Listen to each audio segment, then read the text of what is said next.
नाज़रीन आदाब, मैं हूं विसाल आजम और आप देख रहे हैं खबर खास। मुल्क में या किसी बड़ी रियासत में जब चुनाव अनकरीब होता है तो कई तरह की बातें, चर्चे, नारे और मुद्दे सुर्खियां बनने लगती हैं। साल 2022 के इब्तदाई महीनों में उत्तर प्रदेश समेत 5 रियासतों में इंतखाबात होने वाले हैं, लेकिन सबसे ज्यादा चर्चा उत्तर प्रदेश को लेकर हो रहा है। उत्तर प्रदेश में बाज़ाब्ता चुनावी तशहीर का आगाज हो चुका है। BJP, Congress, Samajwadi party, BSP व दीगर पार्टियां समेत ऑल इंडिया मजलिस-ए-इत्तेहादुल मुस्लिमीन यानी MIM के लीडर असदुद्दीन ओवैसी भी चुनावी रैलियों से खिताब कर दौरान मजलिस के उम्मीदवारों के लिए वोट मांगते हुए सहारनपुर पहुंचे और यहीं से एक नई चर्चा जो है वो जोर पकड़ने लगी। दरअसल सहारनपुर, उत्तर प्रदेश के सहारनपुर जिले में कायम है दारुल उलूम देवबंद। जो देवबंद एक वहां का टाउन है सहारनपुर जिले का, वहां पर मुकीम है दारुल उलूम, जिसका क़याम देवबंद मदरसे का क़याम अमल में आया था 1866 में। जी हाँ, बिल्कुल 1857 की जो गदर हुई थी उसके बाद जो हालात बने थे और उस हालात में जिस तरह से एक जो इल्मी मरकज़ का दर्जा जिस तरह से दिल्ली को हासिल था, लेकिन वो बिल्कुल तबाह हो चुका था और इसलिए उसकी ज़रूरत को महसूस करते हुए 1866 में ये मदरसा जो कायम हुआ 1866 में, वही आज दारुल उलूम देवबंद के नाम से जाना जाता है, जो न सिर्फ हिंदुस्तान का बल्कि पूरे एशिया का एक मायानाज इदारा है और अब ये एक यूनिवर्सिटी की शक्ल में है। तो सवाल इस बात को लेकर अब उठ रहा है कि क्या इदारे ने जो ऐलान किया है चुनावी माहौल के मद्देनज़र, क्या ये पहली बार है? दरअसल सहारनपुर में जो मदरसा है, मदरसा देवबंद, जिसे हम दारुल उलूम देवबंद के नाम से जानते हैं, वहाँ की जानिब से ऐलान हुआ है कि चूंकि इंतखाबात का माहौल है तो किसी भी सियासी लीडर को तशहीरी मतलब मकासद के हुसूल के लिए दारुल उलूम देवबंद में आने की इजाज़त नहीं होगी। या फिर ये कि अगर कोई यूं ही आना चाहते हैं, दारुल उलूम को देखना चाहते हैं तो वो आ सकते हैं, लेकिन दारुल उलूम देवबंद के जो सरबराह हैं, जो वहाँ के इंतज़ामिया है, जो वहाँ के अहम असातिज़ा हैं या जो इंतज़ामी उमूर जो लोग देखते हैं, वो किसी भी लीडर से मुलाकात नहीं करेंगे। और इसका मकसद सिर्फ ये बताया गया है कि इसका मकसद सिर्फ और सिर्फ ये है कि जो तालीम का जो तक़द्दुस है, तालीमी मरहले का तक़द्दुस है, उसे वहाँ पर बिल्कुल बरकरार रखा जा सके और किसी तरह से उस पर सियासत हायल ना हो। लेकिन उसको लेकर सवाल इस तरह से उठने लगे हैं कई जगहों से कि क्या ये किसी जो है जमात वाहिद के किसी ख़ास लीडर के लिए ये सिर्फ ऐसी बातें कही जा रही हैं, या किसी ख़ास सियासी पार्टी के लिए ऐसी बातें कही जा रही हैं, या फिर अगर किसी ख़ास जमात को इनकार किया गया है तो क्या उसके पीछे भी कुछ और सियासत है? ऐसी कई बातें हैं जिनकी हम कोशिश करेंगे कि अगले आधे घंटे में इन तमाम सवालों का जवाब ढूंढ सकें।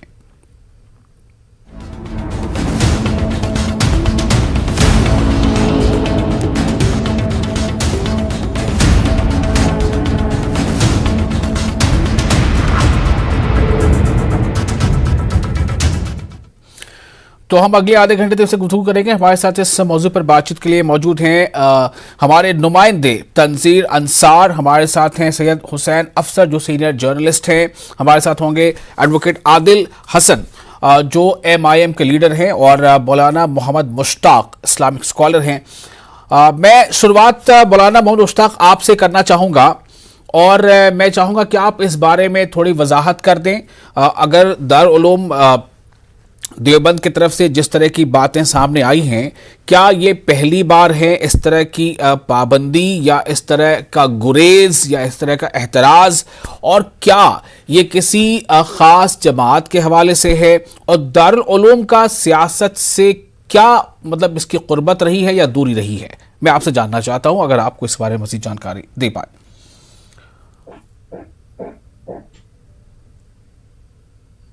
देखिए, जितने भी दारुल उलूम हैं, ख़ास तौर पर वो उनका तालीम से ताल्लुक़ है और इसीलिए वो दारुल उलूम है।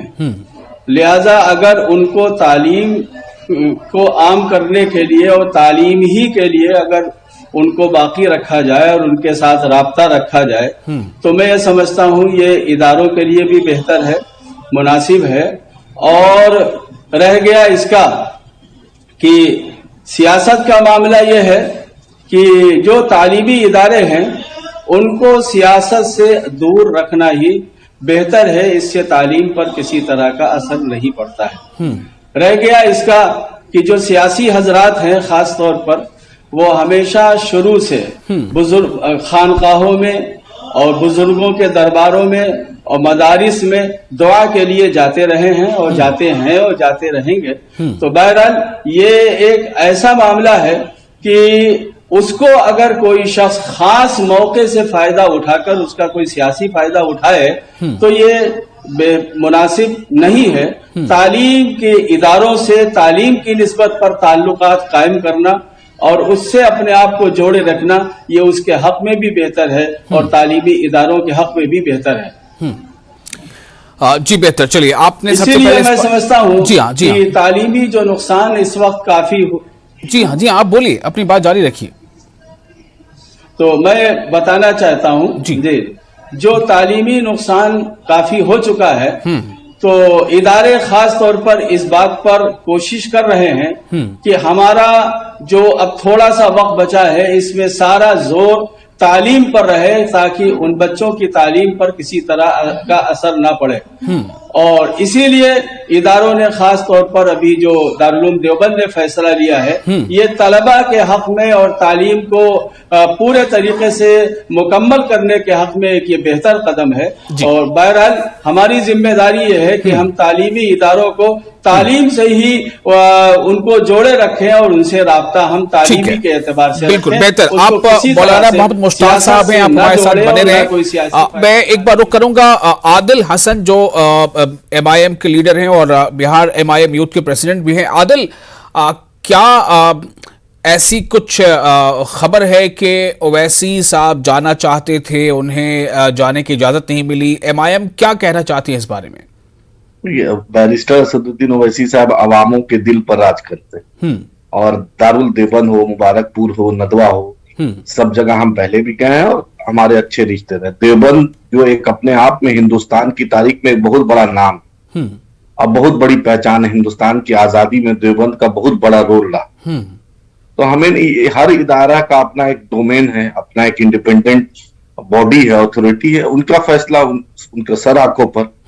हमारे पास दारुसलाम है जो 24 घंटा खुला रहता है, 365 दिन खुला रहता है। कोई भी आए, कोई भी जाए, चाहे सिर पे टोपी हो, माथे पे तिलक हो, सब आ सकते हैं। उसी तरह सबका अपना अपना है, सब अपने अपने हिसाब से करते हैं फैसला। तो बैरिस्टर असदुद्दीन ओवैसी साहब उत्तर प्रदेश में मेहनत कर रहे हैं, गाजियाबाद से गाजीपुर तक, मुबारकपुर हो, गोरखपुर हो, हर जगह हम जा रहे हैं, फैजाबाद हो, रायबरेली हो, अमेठी हो, लखनऊ, हर जगह हम जा रहे हैं, मेहनत कर रहे हैं क्योंकि हम चाहते हैं कि उत्तर प्रदेश की आवाम को एक ऐसी नुमाइंदगी दे जिसमें कोई शर्माए नहीं। विधानसभा में जैसे आपने देखा कि बिहार में आज अल्हम्दुलिल्लाह MIM के 5 MLA हैं। आज कोई भी 243 विधानसभा जरूर बिहार में है, लेकिन वो 5 MLA, इस 5 MLA और आवाम जो है बिहार की लगभग 12.5 करोड़ आवाम, वो सोचती है उनका 5 MLA है, सीमांचल का 5 MLA है, किसी वक्त भी जा सकती है। वही चीज हम उत्तर प्रदेश में चाहते हैं और उम्मीद है, लगता है जिस तरीके से हम लगातार मेहनत कर रहे हैं, आवाम का सपोर्ट है, इंशाल्लाह 20 लगभग MLA हम चलिए। आपकी दुआएं, आपकी कोशिशें आपकी पार्टी के हक में हो। तंजीर, मैं आपके पास आता हूं, फिर मैं थोड़ी तफसीली इस पर तबसरे के लिए हुसैन अफसर साहब के पास जाऊंगा। तंजीर हमारे नुमाइंदे हैं। तंजीर, ये खबर तो एक खबर है अपने आप में, लेकिन क्या ये खबर और ये बंदिश पहली बार है? और क्या इस खबर को लेकर बहुत तरह की बातें भी हो रही हैं कि आया ये चुनिंदा तौर पर है या फिर ये सबके लिए है? तंजीम,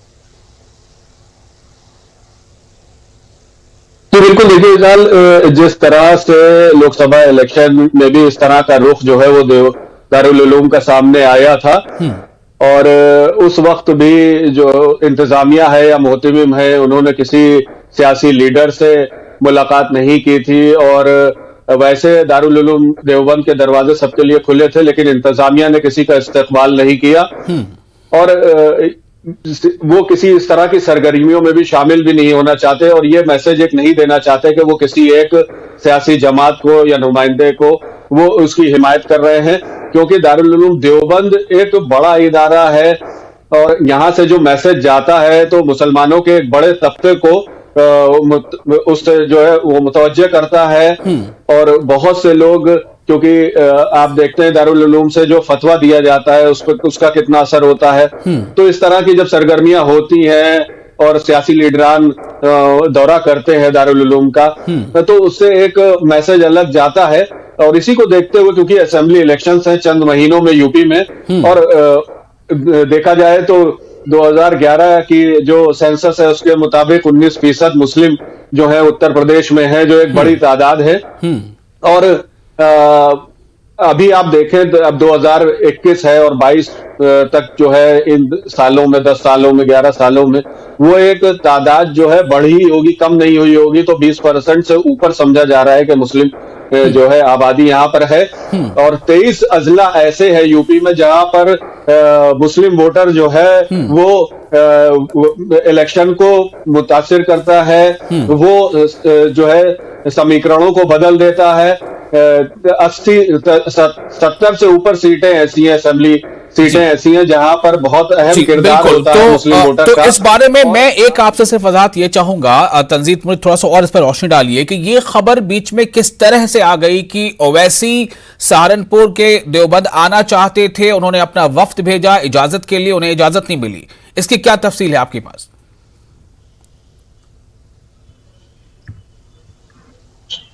जी देखिए, असदुद्दीन ओवैसी का एक दौरा जो है वो सियासी दौरे चल रहे हैं और जो रैलियां हैं वो भी हैं। अभी कुछ दिन पहले मेरठ के किठौर में उन्होंने जो है वो एक सियासी जलसा किया था और उसके बाद उनका जो प्रोग्राम था वो सहारनपुर का था।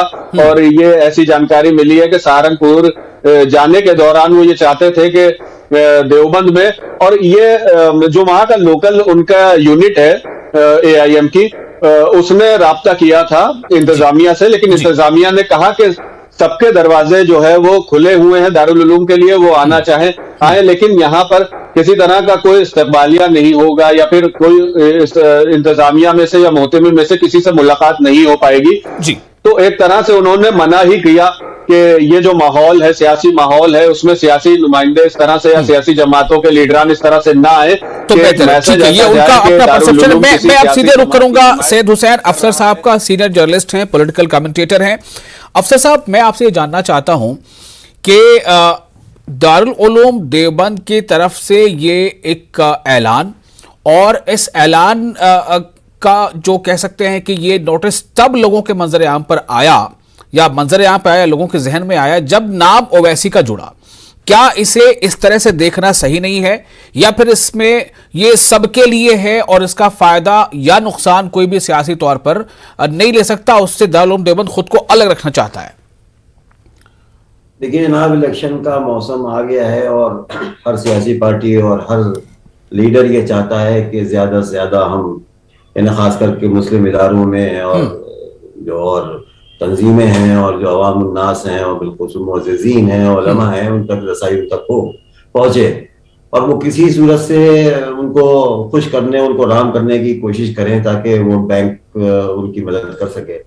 अब रहा देवबंद का सवाल, देवबंद को इतना बदनाम किया जा चुका है खामखा के लिए भी कि एक तो ये अभी इस खबर की तस्दीक बहुत ज्यादा नहीं हुई है कि क्या उन्होंने वाकई ये ऐलान किया है कि हमारे दरवाजे सबके लिए बंद हैं या खुले हुए हैं तो यहाँ कोई इस्तकबालिया नहीं होगा। ये खबर अभी नजर से गुजरी नहीं है। मुमकिन है कि ये एक शोशा हो किसी और तरफ से भी, लेकिन असली बात जो है वो ये है कि देवबंद को इसी समाज की एक यूनिट है, इसी समाज का एक इदारा आएगा, तो अगर लोग मिलने आते हैं तो मिलने की उनको इनकार नहीं करना चाहिए और बात सबकी सुन लें, फैसला किसके हक में करना है या नहीं करना है, जो भी उनकी पॉलिसी हो उस पर वो अमल पैरा हो। लेकिन ये बिल्कुल एक तरह से कि जैसे दरवाजे हम बंद कर देंगे, हम किसी से बात नहीं करेंगे, तो ये ऐसा मुमकिन नहीं है, क्योंकि दारुल उलूम देवबंद या नदवा या जो भी कोई इदारे और तंजीमें होती हैं, उनके इंडिविजुअल जो होते हैं वो उन लोगों से मिल लेते हैं और बात वही होती है कि वो ये कहते हैं कि हम अपनी कैपेसिटी में मिल रहे हैं, हम इदारे की तरफ से नहीं मिल रहे हैं, लेकिन ये एक लेम एक्सक्यूज होता है। तो मेरी जो नाक़िस अक़ल कहती है वो ये कहती है कि सबको सबसे मिलना चाहिए, बात ना वादा करना चाहिए और ना कोई दावा करना चाहिए, और इससे ये होगा कि कम से कम एक दूसरे की बात समझने का मौका भी मिलेगा कि वो क्या कहना हमसे चाह रहे हैं। यानी बिटवीन द लाइन या बैनु सुतूर जो है वो भी हम पढ़ लेंगे कि वो हमसे किन लाइन पर बात करना चाहते हैं। अच्छा, अब ये भी बात गलत है कि अगर ये बात पैदा हुई है असदुद्दीन साहब ओवैसी के वहां जाने के सिलसिले के बाद, या वहां इजाजत दरकार थी उनको कि वहां जाएं वो, और उसके बाद ही कहा गया कि हम नहीं किसी को वो करेंगे, तो ये एक बात भी बहुत गलत है। जिस तरह से मजलिस इत्तेहादुल मुस्लिमीन को ये अछूत बनाया जा रहा है पॉलिटिकल सिस्टम में, वो एक रजिस्टर्ड बॉडी है और वो इलेक्शन लड़ती है, और वो हारे या जीते या जो उनके व्यूज सबके अलग अलग होते हैं, तो उनको अछूत नहीं करना चाहिए। और अगर सबको इजाजत दे तो उनको भी इजाजत दे, या फिर एक पॉलिसी पर सख्ती से अमल पैदा होना चाहिए कि हम किसी से मिलेंगे नहीं। अब ये जाहिर है कि ये उनका मैं इस बारे में एक वजाहत तो मैं चाहूंगा कि अपने नुमाइंदे से तंजीर इस बारे में जरा मुझे बताएं कि किसके हवाले से दारुल उलूम से ये नोटिस या ये बयान जारी हुआ है। क्या जो नाम सुर्खियों में अभी आ रहा है, यानी रिपोर्ट्स में आ रहा है, वो नाम वो आ रहा है कि अशरफ उस्मानी जो तर्जुमान है उनके हवाले से ये बयान जारी हुआ है, या किसके हवाले से ये बयान जारी हुआ, और ये बयान जारी हुआ भी है कि नहीं? तंजीर, ये मैं आपसे सवाल कर रहा हूं।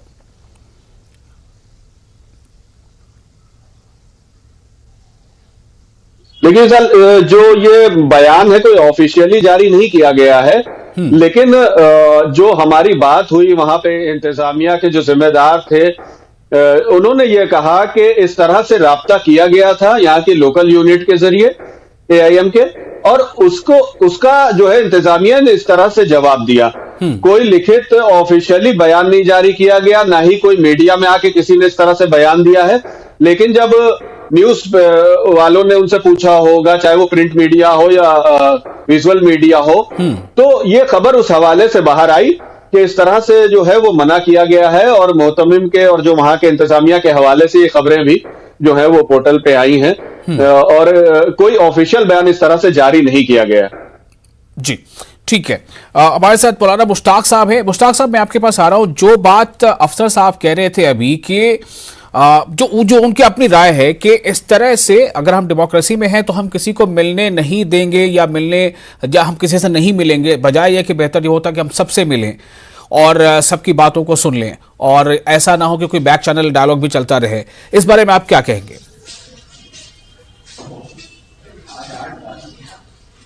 देखिए, जो बात उन्होंने कही है, तो मैंने शुरू ही में ये बात कही थी कि जो इदारे हैं, जो दारुल उलूम है, जो खानकाहें हैं, उनके दरवाजे हमेशा हर वक्त सबके लिए खुले रहते हैं। और हाँ, बस बाज वक्त ऐसे होते हैं जिस वक्त थोड़ा सा एतराज और वो करने की अगर बात कर रहे हैं तो उसको भी समझना चाहिए, लेकिन दुआ के लिए जाना और मुलाकात करना, कुछ बात करना, ये हर सबका हक है और सबको जाने जा सकते हैं। इसको रोकना और इसके लिए मना करना मैं समझता हूँ ये मुनासिब नहीं है, लेकिन हर चीज का एक मौका महल होता है। उसी के एतबार से हमको भी सोचना चाहिए, हमको भी समझना चाहिए कि जो तालीमी इदारे हैं उनसे हम जुड़े तालीम के लिए, और उनको तालीम के लिए ही बाकी रखें, और उनको उनके जरिए से हम किसी तरह का सियासी फायदा उठाने की कोशिश ना करें। जी ठीक है।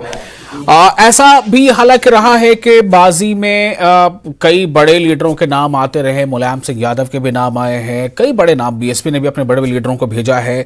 लेकिन इस बार अगर कुछ ज्यादा इस पर मतलब इसे नाफिजुल अमल बनाने की कोशिश हो रही है, तो इस बारे में क्यों ऐसी ये कोशिश है? मैं हुसैन अफसर साहब आपसे फिर से ये सवाल जानना चाहता हूं, सवाल का जवाब, कि क्या इससे खतरा किस बात का है, डर किस बात का है, क्या मैसेज चला जाएगा?